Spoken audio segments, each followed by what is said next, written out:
Hey, welcome to Keep Your Head Up Hockey. I'm your host, Jamie. I've got Dylan Nose, Brennan Finch, and the big J Dog from Dominican Republic joining us Yep. in the heat. It's hot. It's hot.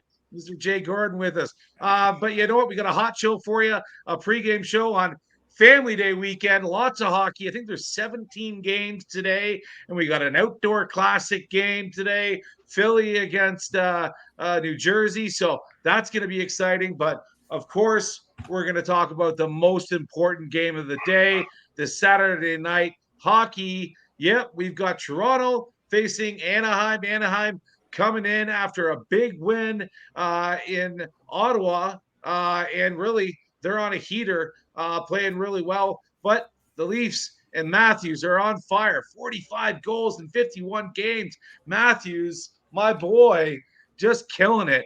But well, we'll get the game start or the show started here. Wanted to give a huge shout out to the group Core 4. You know who I'm talking about. Thanks so much for tuning in, Core 4. You guys are the best Leafs group out there. Amazing. So definitely, boys, thanks so much for having us. Thanks for supporting the show. And let's get you informed and ready for this show today. So let's talk about it real quick. We'll set this up. Anaheim Ducks, 30th place overall in the NHL. Right now, the Leafs are 17th or 12th overall in the whole league. Last meeting, these guys went into overtime, and Matthews scored the winner on January 8th, beating Anaheim 2-1. These two teams in life have played 51 times. The Leafs winning 32 of those games. Toronto is a 15 plus overall in goal differential this season, 12th in the league. Anaheim goal differential is minus 45 on the season. So that's 29th for the league. So yeah, it's gonna be a game. I really think it's gonna be a high scoring one. But yeah, we'll get this started here. I'm gonna throw it over to Dylan Nose to get us started. Let's talk about the goalies, Dylan. We've got John Gibson out and Lucas Dostal in 18, 13, 0 1, goals against average 3.6, save percentage 900. He's going to get the nod tonight. How did we do against him last time we played him, January 8th, Dylan? Yeah, I hope Dostal's prepared for the rubber he's going to eat like he did last game against these guys. I hope he's hungry for some rubber.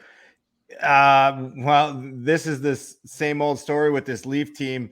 We make crappy teams with decent goalies look even better, look like all stars out there. Some games, like I think we got 52 shots against the guy and barely squeaked out a win in OT last game.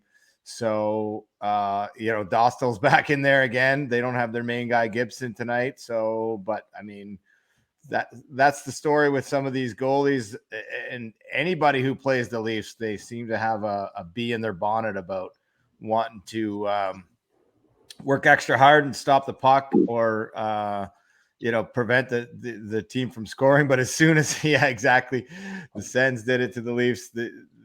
As soon as We'll talk about that. we will.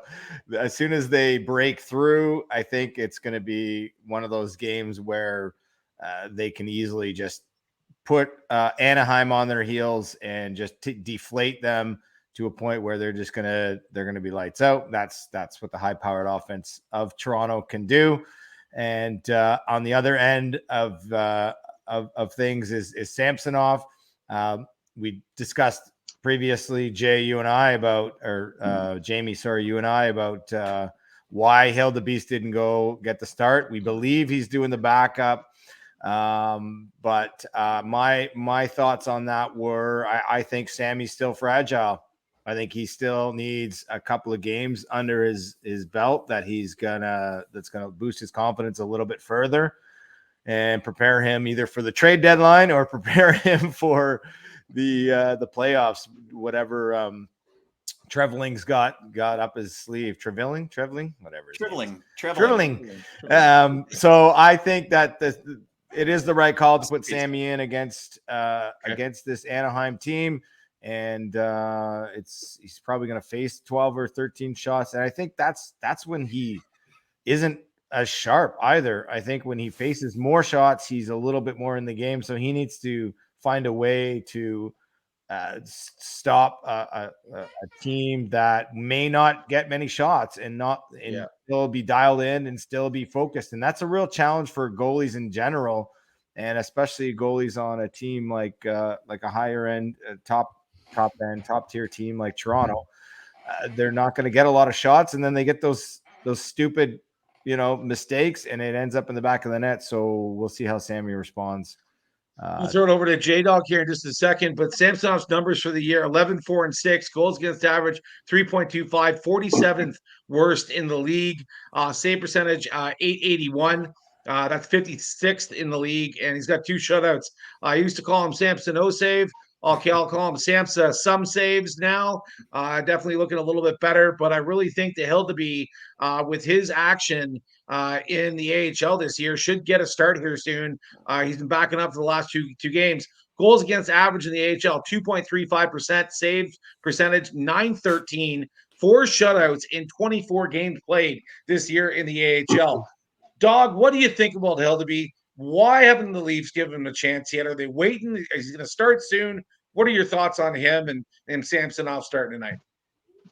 Well, I may mention this previous that, they're still in the playoff hunt. They're still in line to be in the playoffs. So I think they're trying to get, Samsonov as up to par as possible in trying to make sure that, they have him for some sort of use. Either he's actually playing well or he's playing well enough to be traded, one of the two. And we discussed this before. I don't think that he's 100%, but I think he's definitely back on track. I think he's playing pretty good. There's, obviously they haven't been playing all the best teams of late. But again, like Dylan made mention, for some reason the Leafs tend to make every bad team look good. I don't know what it is. It's been like that since I can remember. And it's like they can't get up for games, or, I'm a firm believer the league really there's a lot of stuff. Everything's about entertainment. And if you keep, if you have a team it's just like the NFL, I'm finding there's lots of crap going on that you see. And especially when it comes to calls and referees and whatnot, I'm getting a little bit fed up with it. I mean, I'm a Chiefs fan, and some of the calls that were going against or going for the Chiefs were just shaking my head. And it's the same thing in the NHL. I'm finding the Leafs are getting when they're playing against bad teams, they're not getting the calls. When they're playing against the good teams, they're getting the calls. And when they're as far as their abilities are concerned, you got to think about all this online betting that we keep talking about. Teams that are bad still have to produce money, and if they're not winning at home, how do you have local money coming in? You don't. So you got to have them winning at least 55% at home. If you don't have them winning 55% at home, then you end up like Phoenix. Yeah. Well, all right. Well, thanks for the comments. We'll move on here to Brennan, and we'll talk about Anaheim and the recent stats. I know that you watched the game against Ottawa, and they did beat you guys 5-1. Only a little bit. Yeah, and they were playing really well that game. The recent games, February 9th, lost to Edmonton 5-3. February 13th, 5-0 loss to Montreal. So the road game wasn't going very well. The road trip wasn't going well. But then all of a sudden they get a big win in Ottawa. What happened in Ottawa? What did they do right against Ottawa to win the game? They shot the puck at the net. A simple answer, to be honest with you. I mean, they scored 4 goals in the first 12 shots. It's typical Ottawa MO, man. And it's not like you can really. I mean, you can come back from that. It's unrealistic to think that you are going to, though. And how do you get up? Especially when your home crowd is booing you in the process, you know what I'm saying? And half the rink is empty at that point too. Yeah. It's going to come down to I know their goaltending is not good, man. They're just not a good team, Anaheim, unfortunately. Ottawa's bad. Anaheim's worse. They were better that night. And a lot of it came down to the goaltending, like it always does for Ottawa. But in terms of tonight's game with Toronto and Anaheim, I find it hard to believe that Anaheim stands a chance. Whether it's Dust or Gibson, they're both brutal, right? Like their save percentage is about the same. I think it's 0.03 difference or something crazy like that. Like they're right there neck and neck with brutality. And so I don't think that Toronto's going to have a tough time. But like you guys mentioned, Toronto does kind of lay down for the bad teams. That's why that happened. But anything could happen on any given night. That's why they play the game, right? Quick Let's see update. what happens. That guy, update, guys. I just wanted to mention quick update that just came down. Actually, Jones is starting the game tonight. He's back from injury. Okay. Yeah. So I was going to say that. story straight. I like that more than Samsonov. For sure. So let's talk about Hildeby, man. And I think that they're grooming him. Isn't the guy the same size as Chara? He's huge, 6'7", massive. Yeah. Put him in the net, man. I don't know. Give the kid a chance. There's a lot of young goaltenders who have had success. Some of them are behind bars now. Carter Hart.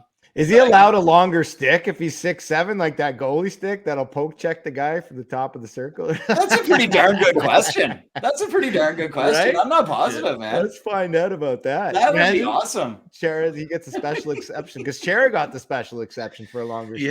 So. Watch all the goalies start getting like massively long sticks just for that reason. We're going to start recruiting from the NBA draft. Imagine that poke check. Like this guy's 6'7", he's got like a 6-foot stick. Like he's poke checking to the hash points and not even leaving the crease. All jokes aside, where did Justin Wall come from?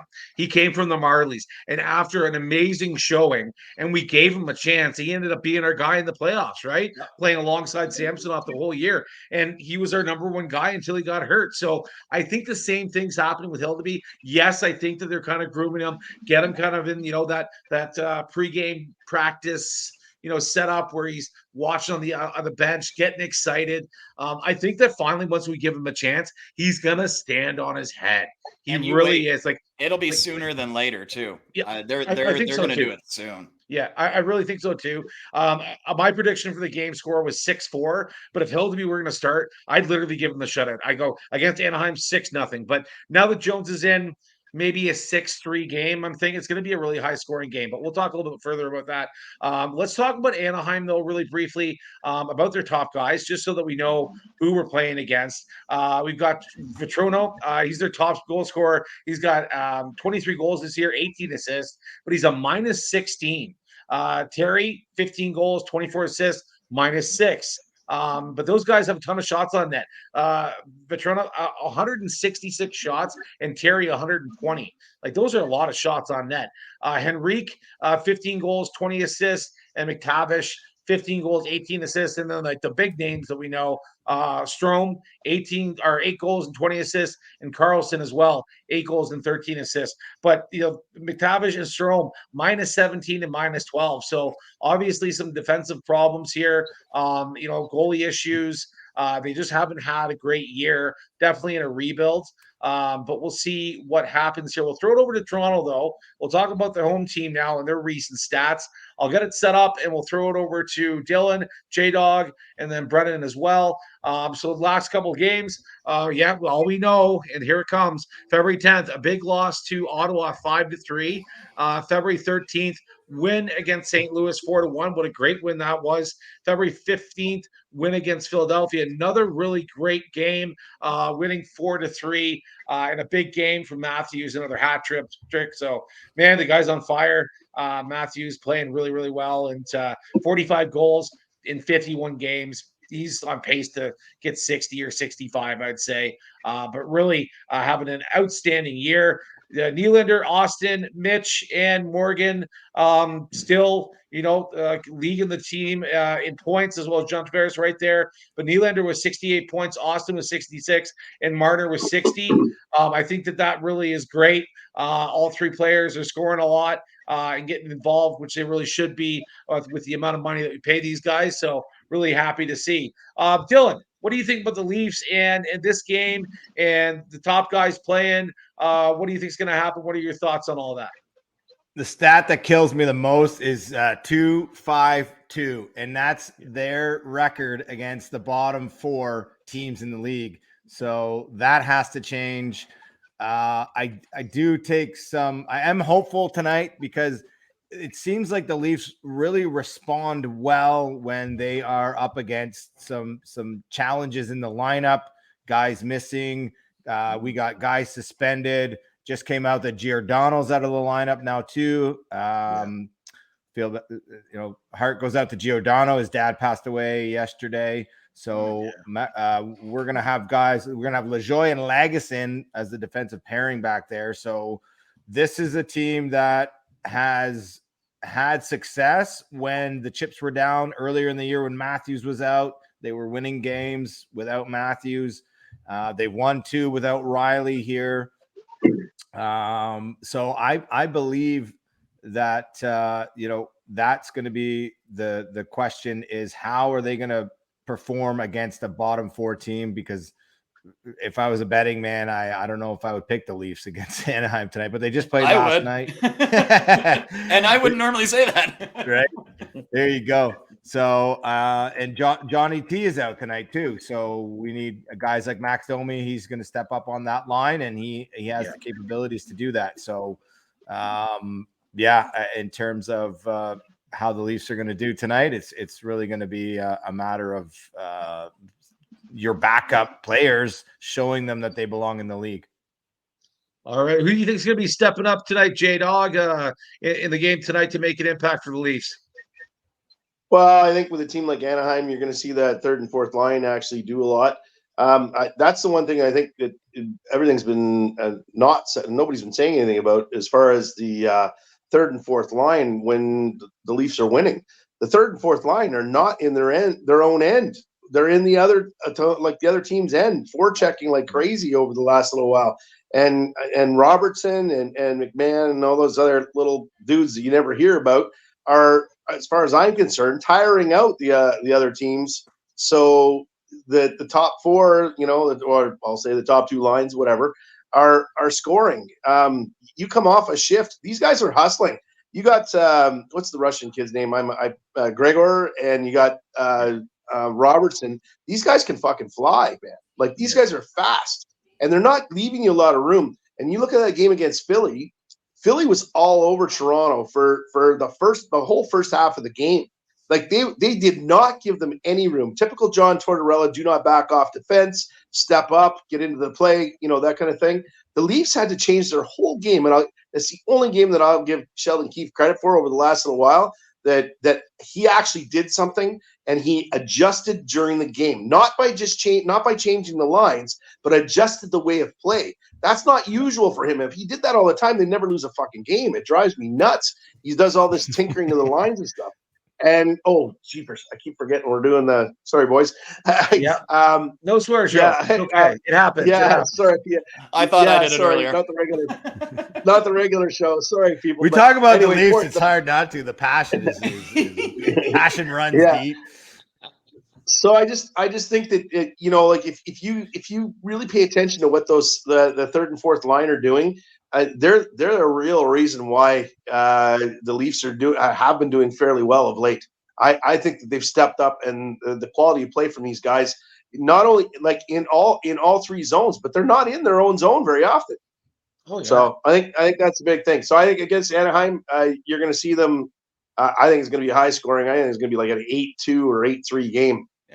I'll be excited if that happens. I'd love it. I really would. So tonight, J-Dog says, bet the over on the goals. He says, bet the over for sure. Throw the line is 10. Throw the bank at it. Matthew's going for 70. You can get another 4 tonight. Yeah. And you're spot on. Actually, I couldn't agree more with what Jay's saying in terms of like the unsung heroes of the success of the Leafs at this point. It's of course, you got Matthews filling the net, scoring OT winners, popping 4 at a time, whatever the case might be. But you got guys, unsung heroes like Robertson, man. Watching that guy play is impressive.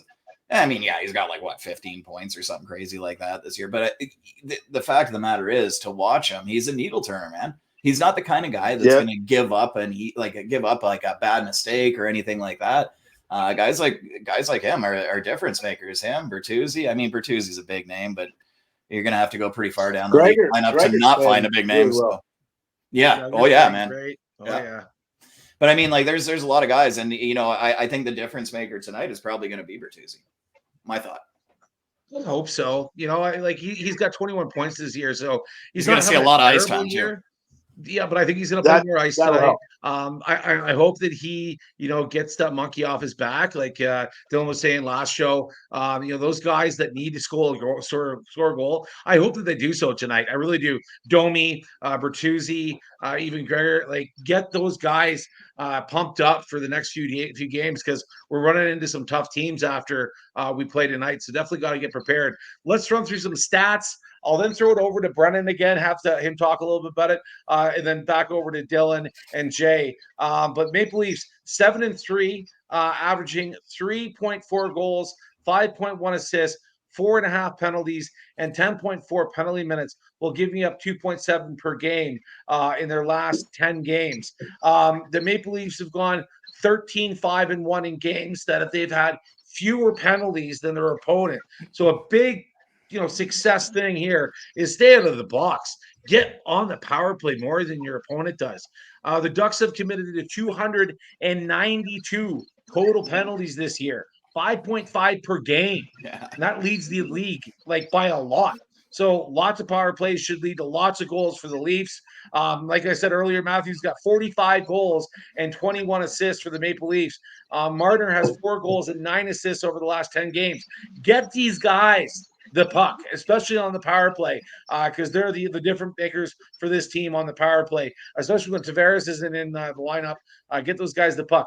Maple Leafs have scored 39 power play goals, successful on 26.35% of opportunities. The Ducks have conceded 48 goals while shorthanded. Now, with all the penalties that they've taken, that's a pretty good number. So they can kill penalties. But you know what? Lots of practice, right? Practice makes perfect. So they do have a really good penalty kill.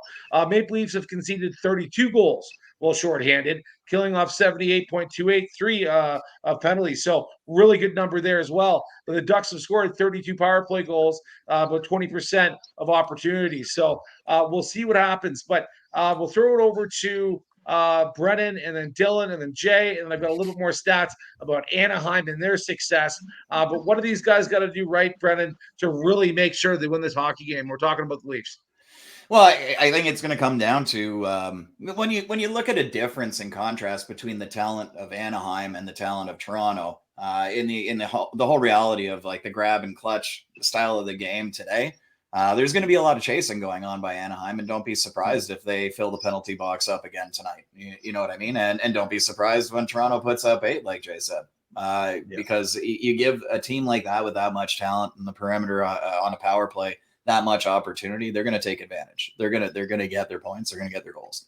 But then on the other hand, how does a team like Anaheim rebound from that? Yeah, sure. They've proven that they can kill penalties, but how many more are they going to take than the Leafs chasing them around because of their lackluster talent?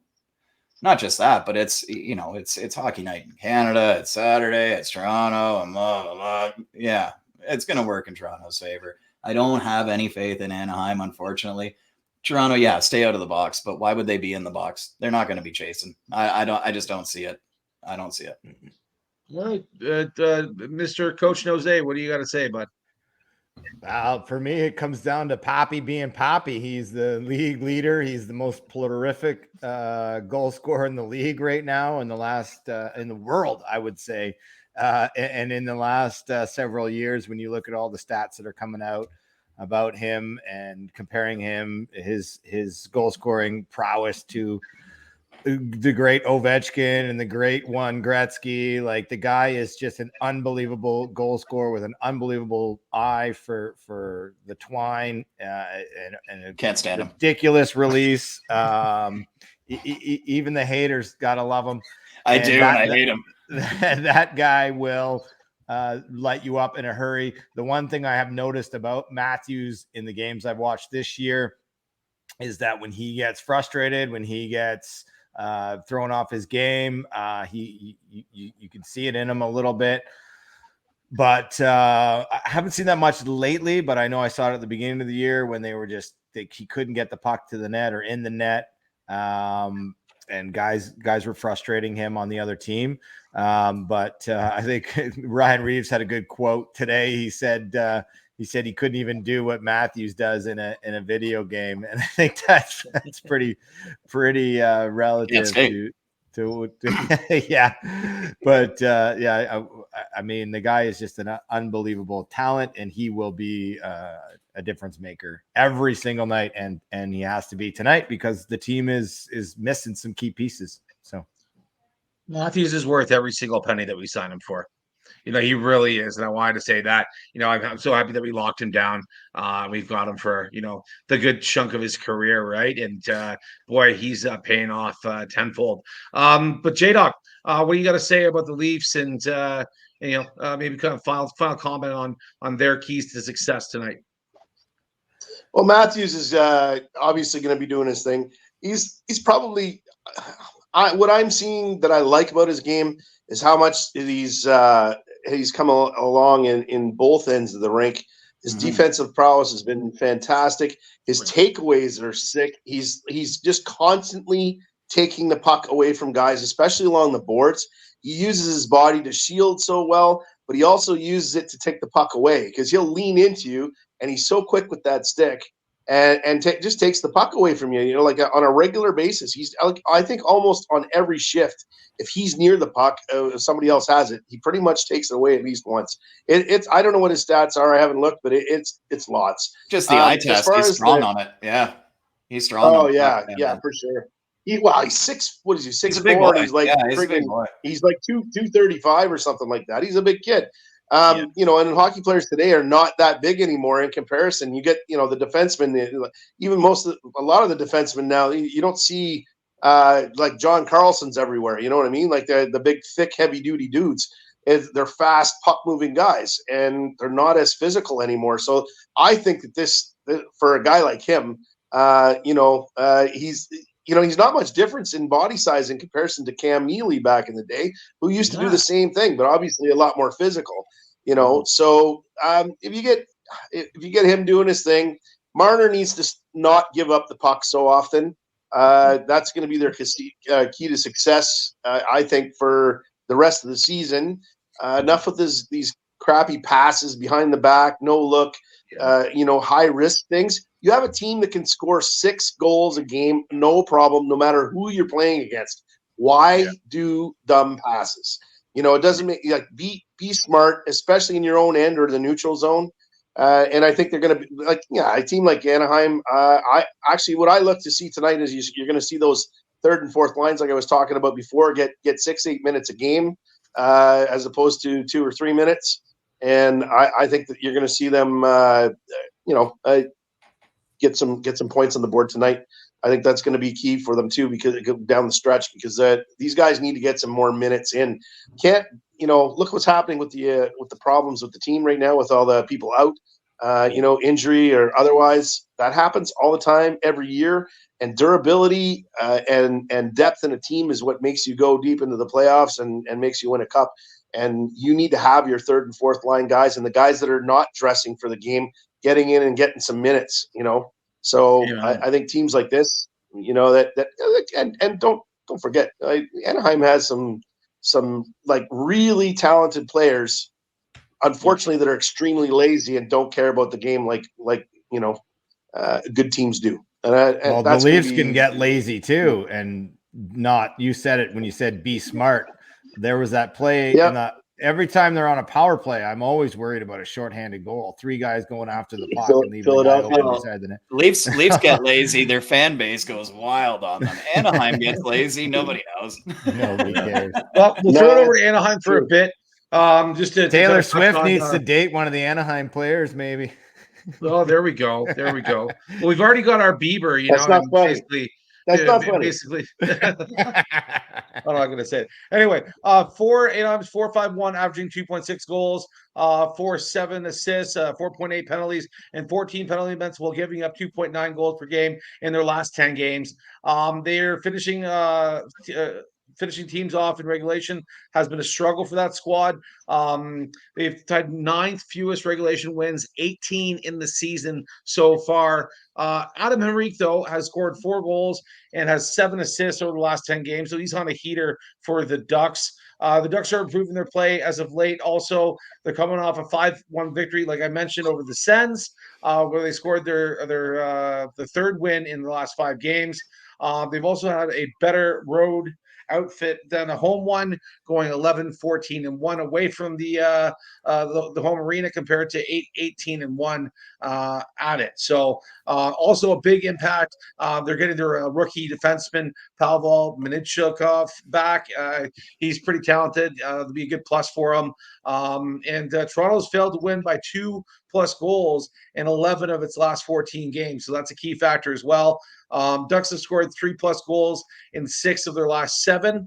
So this team should be able to find extra room as well to operate with Morgan Riley being out. I think that's going to be a really good segue to our next topic. We won't touch more on Anaheim. Won't touch more on this game. It's going to be a heater. It's going to be a good game. Like I mentioned, I predict a big win for the Leafs. J-Dog said it, 8-2. I'm saying 6-2, but we'll see what happens. Let's throw it over to the topic that everybody's waiting for. I've named it to the empty net clapper. End of the game in Ottawa, their rookie player, clear breakaway to win the game with an empty net, fires a slap shot. And that's a big no-no in the NHL. If you know anything about etiquette, that is definitely against all etiquette in the NHL. I think it's absolutely ridiculous what he did.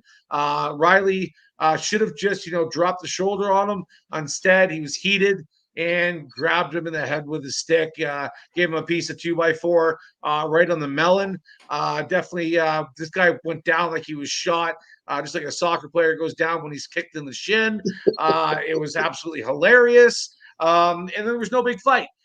So game 1 of the Battle of Ontario is going to be a rough one. I'm going to throw it out there. It's going to be crazy. We know it's not happening in the playoffs, and we know the reason as to why. But next year, regular game season, that's going to be a rough game. And this guy, I can't even remember his name right now, but the guy that was hit. Yeah. He's going to have to sit that game out, I think, or he's going to be hurting. He might not play for the rest of the year. But that's my 2 cents on it. We're going to throw it over to Dylan, and then I want to hear what Brennan has to say, and then we're going to have a rebuttal. We're going to have a rebuttal by by all 3 of us about what Brennan says. But let's hear from Dylan. What are your thoughts on the 5-game suspension for Mo, and also what happened, and was it justified? Yeah, the clapper heard around the world. No one's ever going to forget this one, and neither are the Leafs, like you said, Jamie. Come next year when Ridley Gregg steps on the ice against the Leafs, for him to do that in the last game against the Leafs, for him to do that at all, it's never been done before. In how many games and how many empty netters? It's completely classless. I don't know what happened in that game that drove him to think that made any sense to do when you're a bottom feeder team and you're not going to do anything in the league. You're a rookie. It just, none of it makes any sense to me. And for Morgan Riley to respond the way he did, like most people out there, I was okay with it. Wasn't too happy with the suspension. I've seen other cross checks to the face that didn't even get suspended. I don't think he intended to hit him in the head. The appeal process is going well for Riley, so hopefully he's back. The boys go on a Western road trip next week, and I think the way this appeal process has worked, typically what happens is they don't even get to the stage they're at now by the time the suspension is up anyways. But I think in Riley's case, they give him the 6 games. Was it 5 games? 6 games? 5 games. Sorry, they give him the 5 games, and then they might be able to knock it down a game and he comes back, but we'll see what happens on Monday. Either way, that's neither here nor there. He did the deed. He got, the player safety made the call. They're looking to protect players in the game, and I get all that. So it is what it is. But it had to happen for a guy like Riley, who's had, including that 5-minute major, 11 penalty minutes all year to get suspended and basically throw his Lady Bing chances out the window is unfortunate, but that's the way it is. I guess the memes on the internet were just hilarious after that. There was a couple of videos I saw of a guy demonstrating how to score on an empty net with some pretty egregious. The canoe. That was the best. The canoe. I've seen it. You go in there and then you stop and then you put it in. Yeah, there's a couple of good ones. And of course, the old Patrick Stefan. You better make sure it goes in the back of the net. So maybe Ridley Gregg grew up. But what was he, born in 2007? The year that happened, maybe? I don't know. No, that would have. He's probably that would make him too young. But the point is that.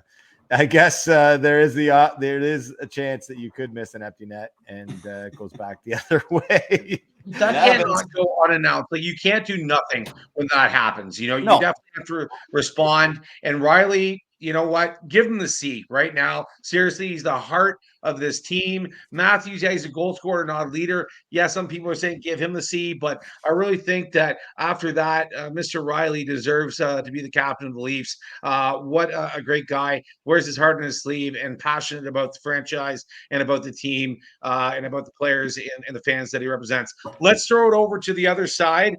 Brennan, a diehard Ottawa fan. What are your thoughts on everything?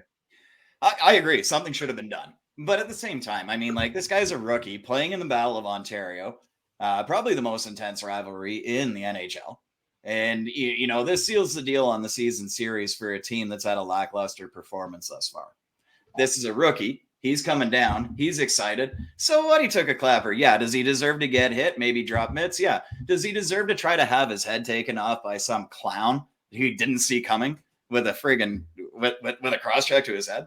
I mean, come on. Everyone, he didn't try to I wouldn't exactly call Morgan Riley a clown. He's his girlfriend's got more testicular fortitude than him. I don't know. I mean, like, he's a decent hockey player, but for everyone to say, like, oh, this guy's the heart of the, I don't know, man. And to do something like that, it was too far. And everyone, oh, well, so-and-so from Montreal didn't get suspended. So who gives a crap? That's not the game. That's not the situation. There was time left on the clock. You know what? He could have done a canoe. He could have done something where he deserved to get hit, but he still doesn't deserve to get cross-checked in the teeth. And Morgan Riley was out for blood. And you know what? He should have been. But you've still got to keep in mind, it's a friggin' game. And you're trying to injure a guy for his career, a rookie, in a situation like that where he's heated and passionate. I get that the passion runs both ways, but to argue that the suspension's too much. Well, what if he had knocked his friggin' teeth out or given him a concussion? That's the kind of, that's what he was going for. And you can argue, no, he wasn't trying to hit him in the head. I've heard that from people, and I'm like, do you just not watch it? Like, were you watching a different game?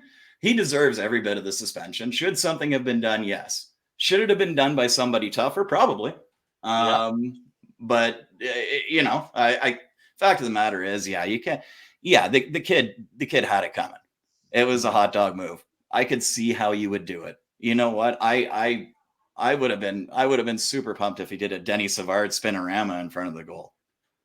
I'll be honest. Morgan Riley should have just dropped the gloves and just started feeding. Morgan Riley's not a fighter. Exactly. Anybody else threw the gloves down, grabbed him, and just started feeding them. But I think Riley's not going to drop gloves, man.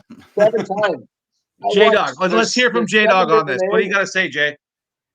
There's 7 different angles. As he was about to cross-check, I mean, he was about to cross-check him. I don't know, and there's no doubt about it.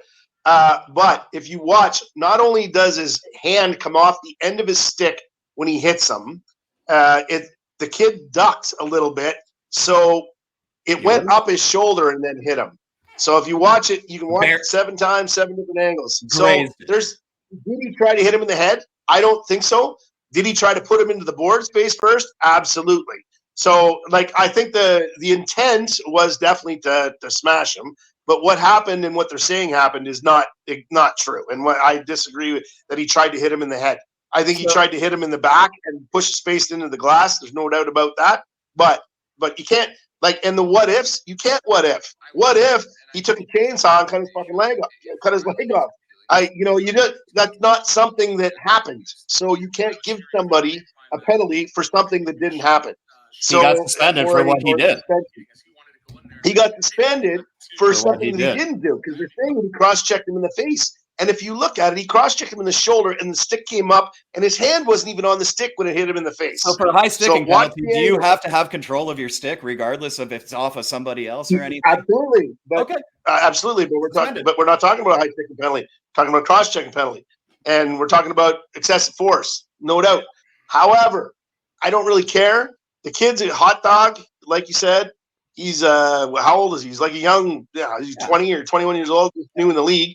And you know what? I get the excitement, but you got to know better. I mean, these guys tell people, like, if you're on the bench and you're mouthing somebody, guys on your own team will tell you not to mouth certain people. You know what I mean? So, like, there's rules in the league, and this just doesn't start in the NHL. This starts when you're in Bantam and midget, starting to play, knowing that you're going to the show at some point. People like people know. It's not just, and it's in all sports. People know. You don't act like that in any way, shape, or form. Shoot the puck in the net hard, sure, not a slap shot. Take a wrist shot, take a snapshot, shoot it in, guide it in, do whatever you want. Do a little celly afterwards, but you don't do it. It's a stupid thing, but you just don't do it. Here's the new thing that's going to happen in the Battle of Ontario. Every time there's an empty net goal, it's going to be a clapper. Either side, regardless of the game, regardless of what team. And then there's going to be a scrap at the end of every game. I hope it happens, because you know what? I hate Ottawa. I always have hated Ottawa since the 90s. Never been a fan of the team. But you know what? The passion runs deep, and I just love the Battle of Ontario. And you know what? I can't wait for next year. This is why I watch regular season hockey, is for stuff like this. So bring it on, Ottawa. You want to do that? Well, let's see what happens next year. Yeah, bring it on. I cannot wait. Do you think they cut Reeves before next year? Oh, man. Oh, there's going to be tires slashing by the fans. It's going to get ugly now. It's just, you know what? We're just getting started. You know what? We're just peeling back, that layer of hate, and it's going to get rough. It's going to get worse. I cannot wait until next year. Any final thoughts, boys, before we wrap this show up? Any final thoughts? Here's. I got final thought on the suspension. I know this is pregame show, so I'll keep it short and sweet. But my final thought on the suspension, and then we're going to put this clapper to bed, is the fact that the league has set a precedent now on what constitutes a 5-game suspension, because it was all over the map before. So this is the precedent, because now a lot of the argument has been, well, what about this hit? What about that hit to the head? What about blah, blah, blah. So you know what? It wasn't that egregious. There was no injury. So if that's the precedent, and we're talking about a player, Morgan Rielly, who has no previous history. No, he's had he had like 4 PIMs all year, and they slap him with one of the biggest suspensions going, the 5-gamer. I think that intent has to do something with that. Right. So that's fine. So then now the precedent is set. Yep. So the next time we have this conversation, the next time it happens, it better be the right call by the league. Otherwise, there's going to be some real pissed off Leaf fans. And you look at what happened against Marchand. Okay. You look at the Marchand antics in every freaking game. That kind of stuff is got to be cut out by the league. So let's hope on that. And I will say one final thought, because the Marchand thing did ring a bell, and it ties in with the Rielly thing about how this Leafs team has responded, because they got a lot of flack about how they didn't respond on that Marchand incident against Liljegren. And they've responded in several games, including this one with the clapper. And I think I give credit to Revo and especially Benoit, who's added some swagger and some confidence and some toughness to this team to finally say, hey, no one's messing with us. Not even a clapper in the empty net. Yeah, but you got to be on the ice to be able to do something about it. Reeves ain't doing nothing. He won't even be playing in the NHL next year. He does things he does things. Yeah, he scares guys at Halloween going into the arena. I'm saying he does things in the room. There's things in the dressing room, right? He gives he gives the team some of that toughness boost that they need, is my point. But I want him next time that something like this happens to jump the boards and actually do something about it. He gets paid, what, $3 million a year to sit on the bench? What is it, a $10,000 fine to jump the bench? No. Jump the bench and do something about it. Like, seriously. It's a 10 gamer. Well, who cares then? He doesn't play anyway. But he doesn't get paid. He doesn't get paid for those games either. He shouldn't. Yeah, like, he doesn't do anything. You know, so that's my I think this is bad for him. I would have jumped I the think board. this is bad for the league. I think it's bad for the league setting this precedent as far as this amount of suspension, because what else do we have to talk about? The league's boring as hell. It's been boring for a while. They're taking out the fighting. They're taking out the physicality. And then what? And then when we watch, we're watching a couple of goals being scored, you know, or it's a 10-10 game or whatever because there's no defensive play anymore because you can't hit anybody.